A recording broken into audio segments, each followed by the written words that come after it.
Salut les Mancuniens, j'espère que vous vous portez bien. Enfin les gars, enfin United stop l'hémorragie. Enfin, après une piètre performance où je n'ai même pas eu le courage de terminer la rencontre contre Crystal Palace, perdu 4 buts à 0 à Old Trafford. Arsenal est venu donc peut-être rêver son titre de Première Ligue. Bon, vu que la City a gagné hier contre Tottenham, c'est vraiment compliqué pour eux. Mais on espère donc, on ne sait jamais ce qui va se passer lors de la dernière journée. Et donc, pour son dernier match de la saison à Old Trafford, United a quand même lavé la face. United a quand même gagné 3 buts à 2. Mais alors là, les gars, oui, on a peut-être encaissé. United a encore une fois encaissé 2 buts. Encore une fois, United a laissé les vannes ouvertes. Mais United a joué de façon libérée. Et United a vraiment montré que encore là, c'est une équipe qui est vraiment à l'aise lorsqu'elle joue avec son capitaine, son maître à jouer, Bruno Fernandes. Donc, les gars, il y a tellement de points positifs à retenir sur cette rencontre. On va d'abord essayer de décortiquer du mieux que nous pouvons en commençant par le classement de Erik Ten Hag. Et donc, dans les buts, les gars, on le sait tous, c'est bien évidemment André Onana qui est le titulaire indiscutable malgré donc le très bon gardien turc Bayindir. Et l'axe central, les gars, Johnny Evans avec encore un Casemiro qui a, voilà, avec sa performance, fera encore parler de lui et son manque de rigueur, malgré tout son talent et son professionnalisme en ce poste de défenseur central. Sur les côtés, les gars, voilà, Dalot, qui a encore fait une belle performance. Par contre, Isaka, qui joue à son poste de prédilection, a encore foutu une performance bon, qui laisse vraiment à désirer, les gars, parce que Isaka nous a vraiment donc, coûté donc, une action. Heureusement, on a eu affaire à un très bon Onana. Mais les gars, le milieu de terrain, le double pivot, où je pense que Eric Ten Hag commence maintenant donc, à connaître donc, ses joueurs. Malheureusement, donc, c'est la fin de la saison où celui-ci donc, se rend bien compte du talent donc, gâché par certains de ces joueurs-là qu'il mettait à des postes où ils ne savaient vraiment pas faire, voilà, donc, lorsque ils étaient avec des joueurs qui étaient vraiment offensifs. Et le petit Maino qui a encore excellé de son talent, les gars, cloche, les gars. Vraiment, 19 ans, mais quelle cloche. Et donc, le milieu de terrain, du moins, le quatuor offensif était donc emmené par le grand, voilà, donc revenant, le métronome Bruno Fernandes qui a joué en faux numéro 9, McTominay en 10, et les ailiers emmenés par Garnacho à gauche et Amad Diallo à droite. Les gars, ce que l'on peut retenir pour cette rencontre-là, c'est que Eric Ten Hag, on se dit peut-être, peut-être je me dis qu'il commence à retenir de ses erreurs et donc là, il se rend vraiment compte qu'il a vraiment des pépites sur le banc. C'est juste que c'est un gars qui est vraiment buté et donc lui, il s'obstine intégralement, littéralement, à ne faire jouer que ces petits dont il connaît peut-être son potentiel, alors que les championnats ne sont pas les mêmes. Or, il y a des joueurs qui ont envie, il y a des joueurs qui ont faim, il y a des joueurs qui sont donc plus techniques et qui sont donc, je veux dire même 1000 fois mieux que ces joueurs dont il préfère là. Et ça s'est vu et ça se voit aujourd'hui. Il a donc encore une fois titularisé donc Amad Diallo et Amad Diallo lui rend ça. Amad Diallo lui montre pourquoi est-ce que il a sa place de jouer titulaire, il a sa place de mettre un joueur comme Anthony sur le banc. Et en plus de ça, les gars, Anthony est resté sur le banc 90 minutes plus le temps additionnel donc pendant toute la rencontre. C'est vraiment formidable parce que là, on a vu donc les ailes de Manchester United qui étaient virevoltantes que voilà, Anthony sur le terrain en fait. C'est-à-dire que voilà, Amad Diallo, encore une fois, pour moi, donc c'est le meilleur joueur, même si donc il est en phase avec Bruno Fernandes.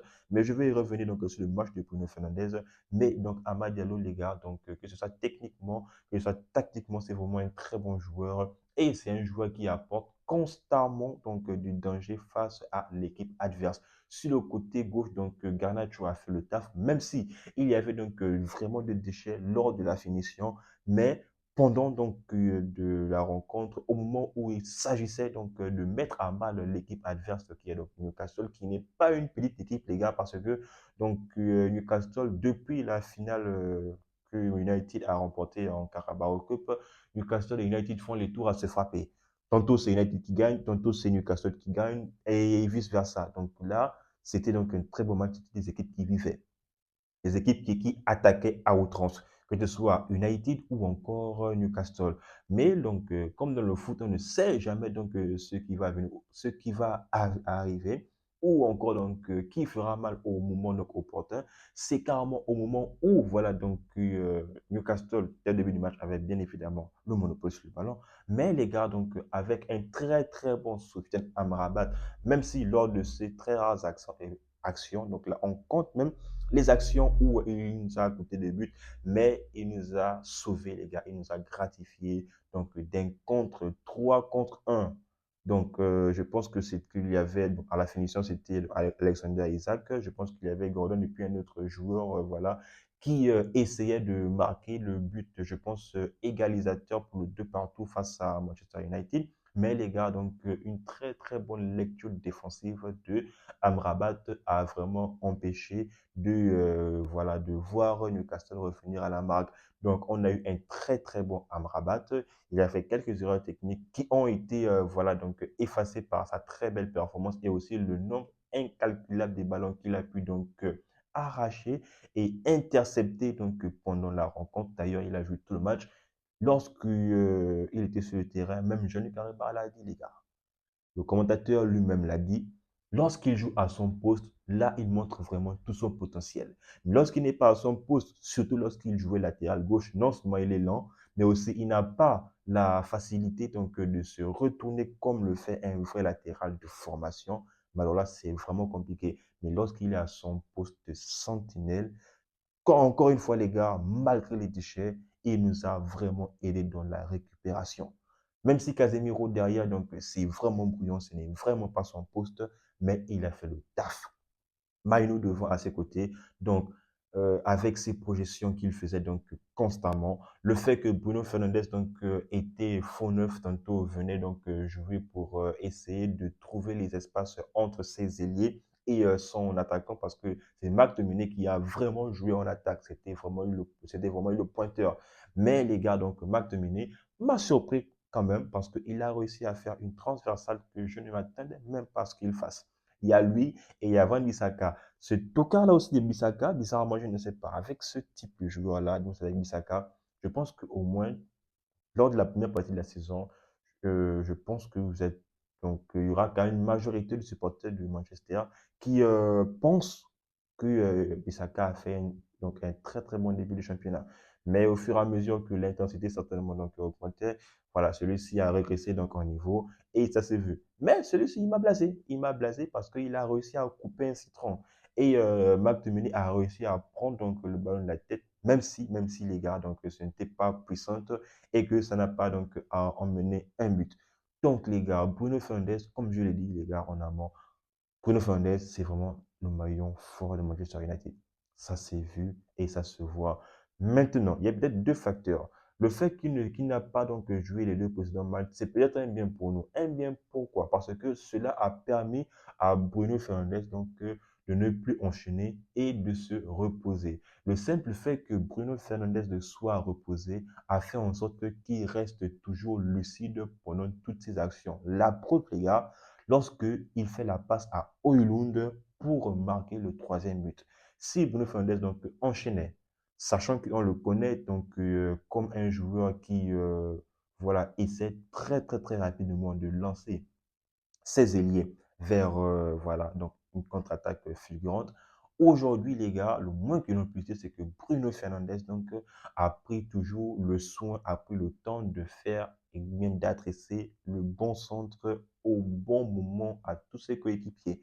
À chaque fois qu'il avait donc le ballon sur le pied, celui-ci faisait toujours quelque chose de magique. En fait, il y avait tellement le goût de le voir jouer et en plus, il y avait tellement donc, du bonheur de le voir jouer avec Amad Diallo qui combinait parfaitement avec Bruno Fernandes.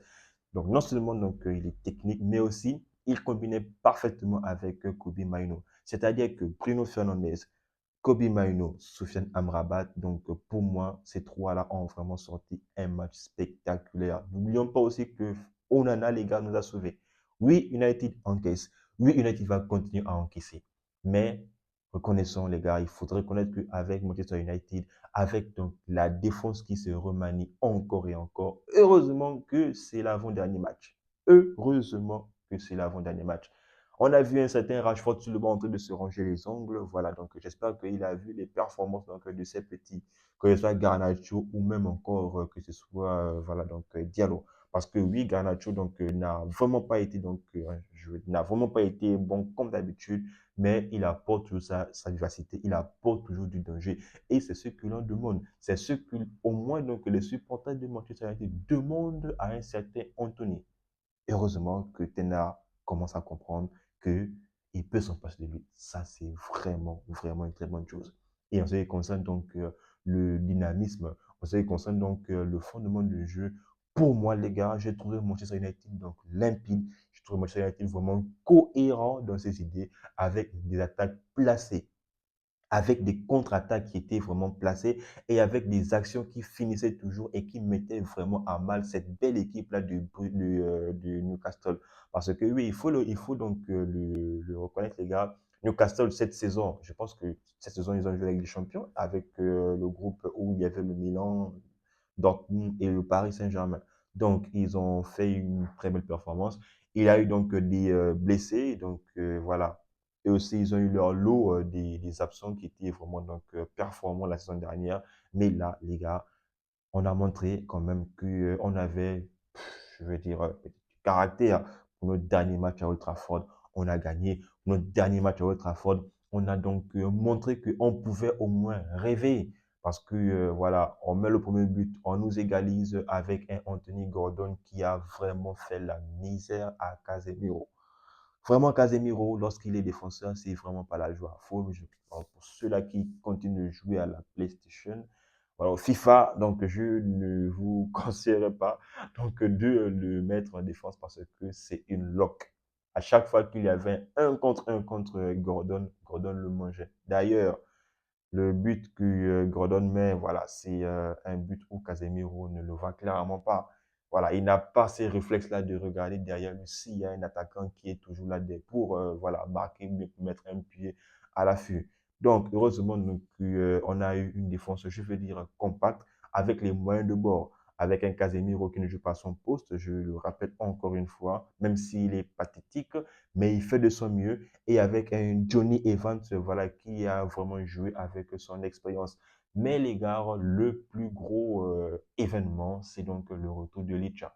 Je tiens à le rappeler, les gars, que son interception a emmené troisième but de Manchester United parce que c'est lui qui arrache donc dans les pieds le ballon à Alexander Isaac pour relancer parfaitement à Amrabat. Amrabat qui remet à Rashford. Rashford aussi voilà, qui est rentré, mais donc a préféré jouer donc de façon collective.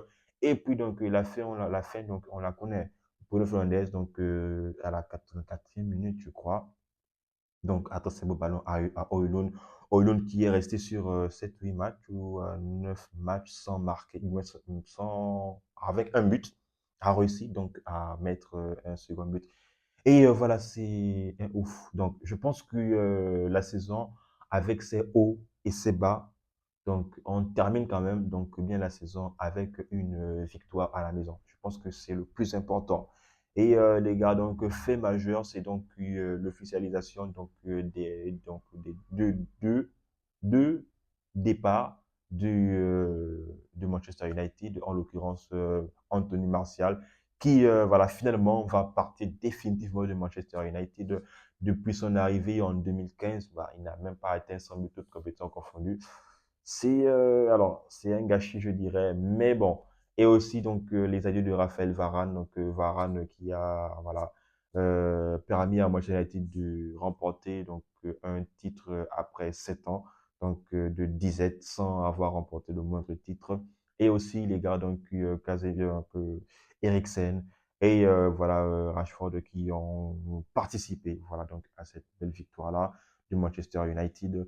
Et donc, si quand même donc, un ouf de soulagement. Donc, c'était la 37e journée. Donc, United a son destin entre ses mains. United donc peut jouer la Ligue Europa pour la saison donc, prochaine. United donc se battra pour une place qualificative en Europe la saison prochaine parce qu'il y a donc trois équipes. Il y a donc Chelsea, Newcastle et Manchester United. Voilà, donc ces trois équipes-là se disputent donc pour une place qualificative pour l'Europe. Je tiens à rappeler que Chelsea, après nous avoir bastillé convenablement, voilà, donc est passé devant nous. Et étant donné que nous, on a un goal à virage merdique, bah, United se retrouve avec aujourd'hui 57 points et avec moins 3 au goal à virage. Mais bon, les gars, le plus important, c'est que on retient la victoire, on retient les 3 points, on retient la bonne note, voilà, quand même, à Old Trafford. Et voilà, le discours de Ten Hag, j'espère qu'il restera. Très franchement, moi, je suis que pour Ten Hag reste parce que, encore une fois, les responsabilités sont partagées. Donc, les gars, très belle victoire de Manchester United, 3 buts à 2 contre Newcastle. On va voir ce qui va se passer lors de la dernière rencontre, du moins en Première Ligue, parce que United a encore une finale à aller chercher contre Manchester City le 25. Et en attendant, donc, on verra. J'espère vraiment que United va atomiser Brighton à domicile. Sur ce, les gars, j'espère que vous avez aimé le débrief. Donc, on s'abonne, les gars, on reste en santé, mais surtout, bah, on reste non les gars. Manchester United.